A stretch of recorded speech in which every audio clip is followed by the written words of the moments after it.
जिस समय मेरे भव्य श्रोताओं आज पांडवों ने बेटा परीक्षित को जिस समय सत्ता का भार सौंपा,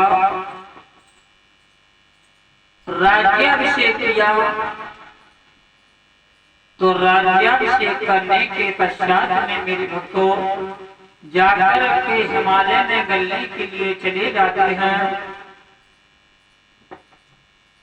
कुछ प्रमाण भी साथ ही साथ में मिलता है कि महाभारत के युद्ध के बाद में पांडवों ने केवल 36 वर्ष हस्तिनापुर में राज्य किया और 36 वर्ष होने के पश्चात में बेटा परीक्षित को सत्ता का भार सौंप करके जिस समय हिमालय में गलने के लिए चले जाते हैं, बहुत ही सुंदर समय था।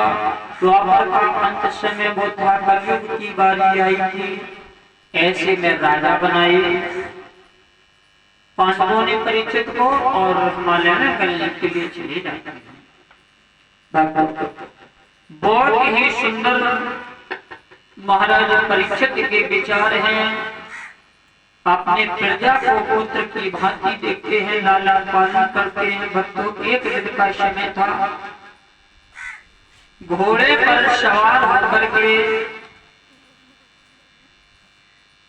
आज महाराज परीक्षित शिकार खेलने के लिए चले, लेकिन क्या देखा कि एक गाय और बछड़े के पीछे एक काला कलूटा चांडाल खड़ा हुआ है। और जिस समय अपने हाथ में मूसल जो लिए था, मूसल का प्रहार गौ माता पर करता है तो वो गौ माता चिंगारी भरती है। और जब गौ माता की चिंगार महाराज परीक्षित ने सुनी तो तुरंत पहुंच गए और घोड़े को उतर करके उस काले कलूटे चांडाल की ओर जैसे ही नग्न तलवार लेकर के झपके,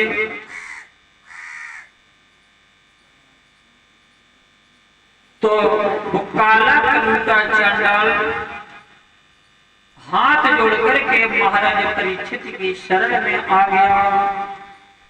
दीन वत्स शरण कथा, त्राहिमाम त्राहिमाम, मेरी रक्षा करो, मुझे मत मारो। उसी समय महाराज परीक्षित ने आगे बढ़कर के गौ माता से प्रश्न किया, कहा कि हे मां, आप कौन हैं और आप चिक्कारे भर नहीं थी, लेकिन सच बात तो ये है हमारे केशव जरूर चले गए, लेकिन केशव का अंश अभी जीवित है। गौ माता से कहा, मारो धीरम भद्रम तेक लाना महिषासुर, हे गौ माता आप मत घबराओ, हम आपकी रक्षा करेंगे। उस चांडाल से पूछा, आप सच बताओ आप कौन हैं,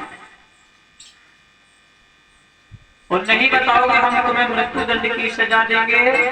तो उसी समय भक्तों वो चांडाल कहने लगा कि हे राजन, मैं कलयुग हूं, मैं कलयुग हूं, तो आप मुझे मारने के लिए जा रहे। मारने से पहले कम से कम हमारी अच्छाई के बारे में भी तो सुन लो।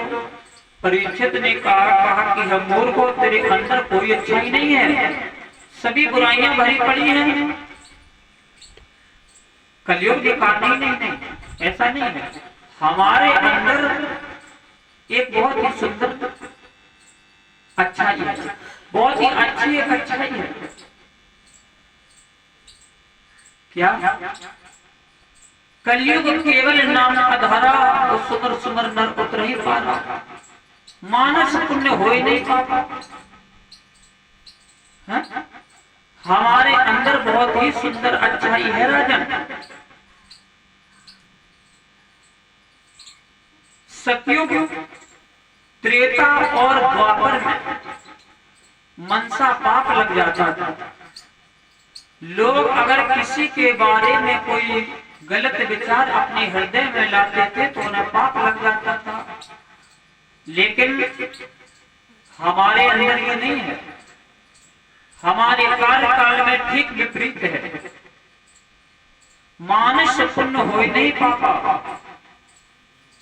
हमारे राज्य में, हमारे समय में जो लोग गलत सोचते हैं दूसरे के हित के लिए, तो उन्हें पाप नहीं लगता। पहले लग जाता था, मगर हमारे अंदर ये अच्छाई है, पाप नहीं लगता है। और दूसरी विशेषता, सतयुग, त्रेता और द्वापर में लोग दूसरे के हित के लिए अगर अच्छी बातें सोचते रहते थे, अच्छाइयों के बारे में सोचते रहते थे, तो उन्हें पुण्य नहीं मिलता था। मगर हमारे अंदर ये खूबी है कि अगर कोई व्यक्ति दूसरे व्यक्ति के लिए अच्छी बात सोचे, और भले ही वो उसके साथ में अच्छा कार्य ना कर पाए, फिर भी उसे पुण्य मिल जाता है केवल सोचने से ही। तो कहा ये बात तो ठीक है, ये अच्छाई से हम तुमसे बड़े प्रसन्न हैं, अब हम तुम्हारा वध नहीं करेंगे, लेकिन तुम्हें एक काम करना होगा, हमारे राज्य को छोड़ करके जाना पड़ेगा। कलयुग ने दोनों हाथ जोड़े, महाराज हम कहाँ चले जाएं? अरे सारे भूखंड पर आपका ही राज्य है, जहाँ से सूर्य उदित होते हैं और जहाँ तक अस्त नहीं हो जाते हैं, आप ही का राज्य, हम जाएं तो कहाँ जाएं? तो उसी समय कहा महाराज परीक्षित ने कहा कि हे कलयुग, द्यूतम पानम स्त्री सुना यत्रा धर्मस्य चतुर्विद्या। जाओ, जहां पर मदिरा का पान होता हो तुम वहां जाओ, जहां पर वैश्यों का समागम हो तुम वहां जाओ, जहां पर जुआ खेला जाता हो तुम वहां जाओ, है जहां पर माता पिता गुरु की निंदा होती हो तुम वहां जाओ। तो कलयुग ने कहा महाराज ठीक है हम चले तो जाएंगे, लेकिन हमारे अंदर एक बहुत ही सुंदर अच्छाई थी। कलयुग केवल नाम धारा सुमर सुमर नर उतरी पारा, तो कम से कम एक ही सुंदर हमें स्थान दे दो। जितने बुरे स्थान थे आपने मुझे सब बुरे बुरे स्थानों को दिया है, कम से कम एक अच्छा स्थान दे दो। ठीक है, हम आपको अवसर देते हैं, आप मांग लो। तो उसी समय कलयुग ने कहा पुनः याचमानाए जात रूपम यदा प्रभो, सोने में भी मुझे बांस दे दो।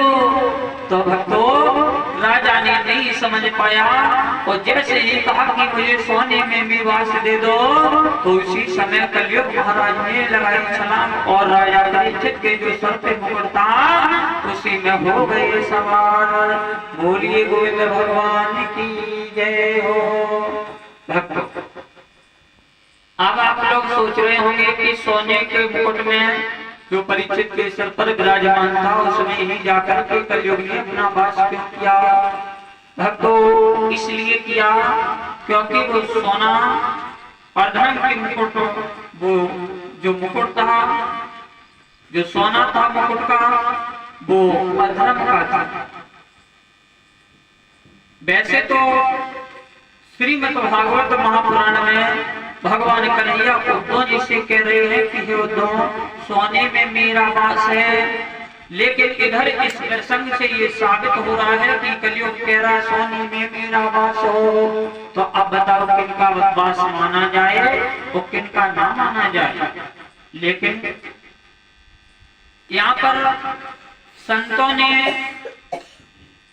विद्वानों ने इस शंका का समाधान किया है और बताया है कि जो धर्म की कमाई से कमाया हुआ धन होता है वह भगवान कन्हैया का वास है, और जो अधर्म की कमाई से कमाया हुआ धन होता है उसमें कलयुग को वास है।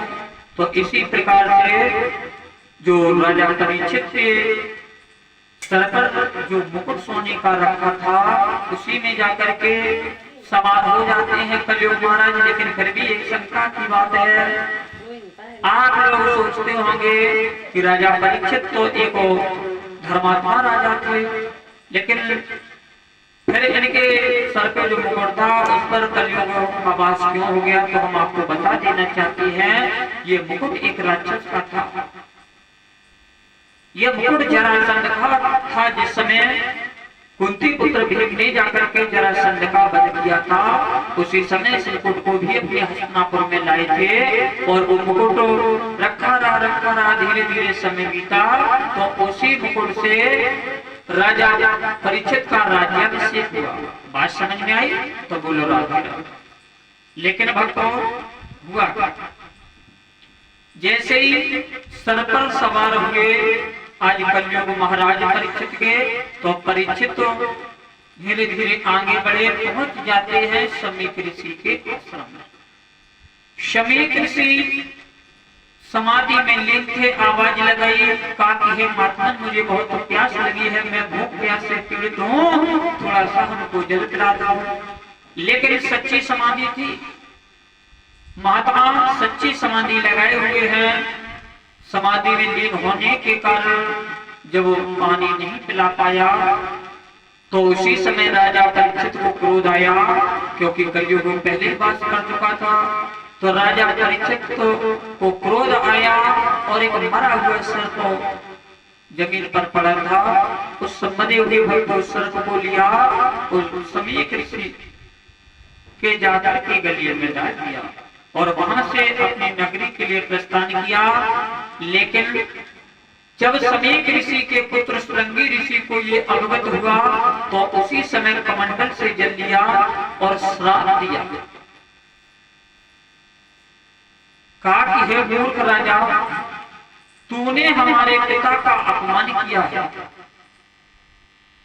तुझे इतना अहंकार आ गया, अहंकार के मत में आकर के तूने मेरे पिता का अपमान किया है, या मैं तुझे श्राप दे रहा हूँ। इत लंग इत मर्यादम तचका सप्त मोहिनी तचकेत कुलंकारम नोदते में दुरम। उसी समय भक्तों श्राप दिया और कहा कि अरे कुलंकार, कुल कलंकी, तूने मेरे पिता का अपमान किया, जब मैं तुझे श्राप दे रहा हूं कि तुझे 7 दिन में तक्षकनाग डस करके चला जाएगा। हाय हाय भक्तों, जैसे ही ये श्राप दिया तो शमीक ऋषि ने समझाया, बेटा तुम्हें ऐसा नहीं करना था, तुमने बहुत गलत किया। लेकिन कहने लगे श्रृंगी ऋषि, कहा कि पिताजी अब हमने जो श्राप दे दिया है वो मिथ्या जाने वाला तो नहीं है, वो अपना असर अपना प्रभाव अवश्य दिखाएगा। तो शमीक ऋषि ने कहा कि बेटा कम से कम उस धर्मात्मा राजा को ये अवगत तो करा दो कि वो 7 दिन में मर जाएगा, है कोई ना कोई अपने मुक्ति का उपाय खोज लेगा, भगवान का भजन कर लेगा। मुक्त कंठो रुरोध, आज रोते रोते चल दिए। श्रृंगी ऋषि ने खबर पहुंचाई और जैसे ही महाराज परीक्षित को ये खबर मिली, तो महाराज परीक्षित ने राजर्षि वस्त्रों को उतार दिया और चल दिए। राजर्षि वस्त्रों को उतारने के पश्चात में महात्मा पर रूप धारण किया। अहो मयानी नीच मदार यत्कृतम। श्रृंगी ऋषि ने कहा अपने पिता से कि हमने बहुत नीच काम किया है, आप हमें माफ कर दो। देखो परीक्षित ने राजर्षि वस्त्रों को भी उतार दिया है, बेचारा कितना अच्छा राजा था, लेकिन मेरे क्रोध में ये श्राप दे दिया, अब आप हमें माफ कर दो। तो इधर तो महात्मा का भेष धारण किया, पीले पीले वस्त्रों को पहना, हाथ में कमंडल लिया और घर से निकल कर इधर मेरे भगवत श्रोताओं श्री सूत जी कहने लगे कि हे सोनकादि ऋषियों, आज उसी समय हरिहर गंगा के किनारे भगवान प्रकट हुए। भगवान प्रकट हुए और समय हरिहर गंगा के किनारे भगवान प्रकट श्री सुखदेव। बोले श्री सुखदेव जी महाराज जी की।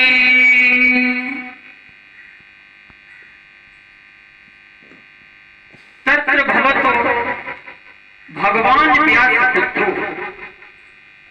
तो जब देखा श्री सुखदेव जी को तो उसी समय महाराज परीक्षित ने 16 प्रकार से पूजन किया और हाथ जोड़ करके एक प्रश्न किया।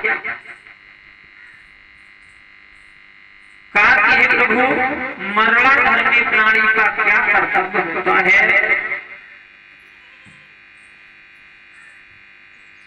हे प्रभु, मेरे मार्गस्य किम करोति?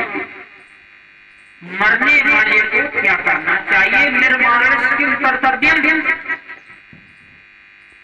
जो इंसान मरे उसे क्या करना चाहिए? क्या होता है मरणाधर्मी प्राणी का कर्तव्य? तो उसी समय श्री सुखदेव जी गदगद हो गए जब इस प्रश्न को सुना और कहा कि हे धर्मात्मा राजा, हम तुमसे बड़े प्रसन्न हैं। तुमने बहुत ही सुंदर प्रश्न किया। अब हम तुम्हें भगवान की पावन कथाओं को श्रवण कराएंगे। वैसे हम तुम्हें कथा नहीं सुनाते, अगर तुम अपने हित में कोई प्रश्न करते। देखिए, जो राजा परीक्षित ने प्रश्न किया, ये प्रश्न कोई पर्सनल प्रश्न नहीं था।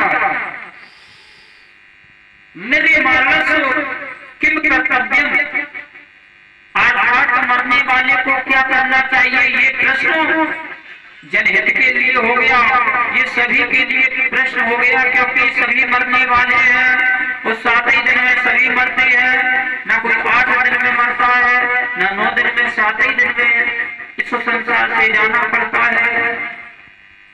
तो श्री सुखदेव जी ने कहा कि हे राजन परीक्षित, हम तुम्हारी इस प्रश्न से बड़े प्रसन्न हैं। मरने वाले को भगवान के शरण में चला जाना चाहिए। इस प्रकार से ये क्या कहते भगवान की आगे पावन नई कथाओं को श्रवण कराने लगे। बोलिए गोविंद भगवान की।